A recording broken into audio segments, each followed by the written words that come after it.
Morning வந்து இப்போ Muthukumaran kitchen டீமில் சமைச்சிட்டு இருக்கும்போது சௌந்தர்யா வருவாங்க. அப்போ சும்மா அவர் சௌந்தர்யா ஏதோ வம்பிழுக்க போவார். அப்போ ஜாக்லின் வந்து ரிப்ளை பண்ணிவிட்டு என்ன அப்படின்னு கேட்பாங்க. உடனே முத்துக்குமரன் சொல்லுவார், நீங்கள் என்ன எப்போ பார்த்தாலும் காது தீட்டி வச்சுட்டே இருப்பீங்களா, சௌந்தர்யா கிட்ட பேச நீங்கள் எதுக்கு வரீங்க அப்படின்னு கேட்பாரு. உடனே ஜாக்லின் சொல்லுவாங்க, நான் வருவேன், ஏன்னா சாச்சனாவை கூப்பிட்டா நீங்கள் வரீங்கல்ல, அதே மாதிரி தான் இதுவும் அப்படின்னு சொல்லிட்டு ஜாக்லின் சொல்லுவாங்க. உடனே முத்துக்குமரன் கிட்ட போய் இப்படி கத்தின அப்புறம் முத்துக்குமரன் கிட்ட போயிட்டு திரும்ப ஜாக்லின் சொல்லுவாங்க, எனக்கு என்னோடய ஹவுஸ்மேட் முத்துக்குமரன் சொல்லி கொடுத்துருக்காரு, இந்த மாதிரி ஒருத்தருக்கு ஒரு பிரச்சனைனா எந்த ஹவுஸ்மேட் வேணால் இடையில வந்து பேசலான்னு சொல்லி கொடுத்துருக்காருன்னு காது கிட்ட போயிட்டு கத்துவாங்க.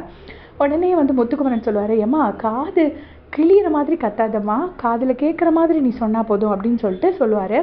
சொன்ன உடனே ஜாக்லின் அப்படியே நைஸாக அப்படி போயிடுவாங்க. அப்புறமா முத்து சொல்லுவார், இந்த அவங்க ஜாக்லின் இப்படி சொல்லியிருப்பாங்க இல்லையா, அடுத்த ஒருத்தருக்கு ஒரு பிரச்சனைனா நம்ம போய் எப்போ வேணால் இடையில வேணால் போய் பேசலான்னு. அதுக்கு முத்து ஒரு கவுண்டர் அடிப்பார். அதுக்கு நான் அவங்களையும் கொஞ்சம் பேச வைக்கணும், அடுத்தவன் பாயிண்ட்டையும் சேர்த்து நம்ம பேசக்கூடாது அப்படின்னு சொல்லுவார்.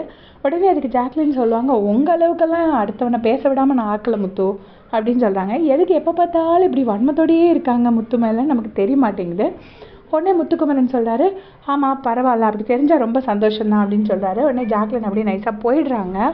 அப்புறமா கொஞ்ச நேரம் கழிச்சு பவித்ரா கிட்ட, பவித்ரா நீ வந்து இந்த டாஸ்க்கு தவிர வேறு எந்த நேரமும் கிச்சன் வேலை தவிர வேறு எதுலேயுமே நீ தெரிய மாட்டேங்கிற அப்படின்னு சொல்லுவார்.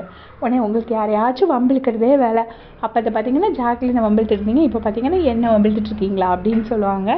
So Pavithra and Muthu combo வந்து நல்லா சூப்பராக போயிட்டுருக்கு. இதுக்குள்ளே நிறைய பேர் சொல்கிறாங்க முத்து ஃபேன்ஸ் தான் இதெல்லாம் பரப்பி விடுறாங்க, அண்ட் கொஞ்சம் பேர் சொல்கிறாங்க பவித்ரா ஃபேன்ஸ் தான் முத்து பவி காம்போ வந்து சேர்த்து பரப்பி விடுறாங்க அப்படின்னு. பட் ஆக்சுவலி எனக்கு என்ன பொறுத்தளவுக்கும் முத்துக்கும் பவித்ராக்கும் சேர்த்து ஒரு அவங்களோட காம்பினேஷனுக்கு ஒரு செட் ஆஃப் ஃபேன்ஸ் இருக்காங்க.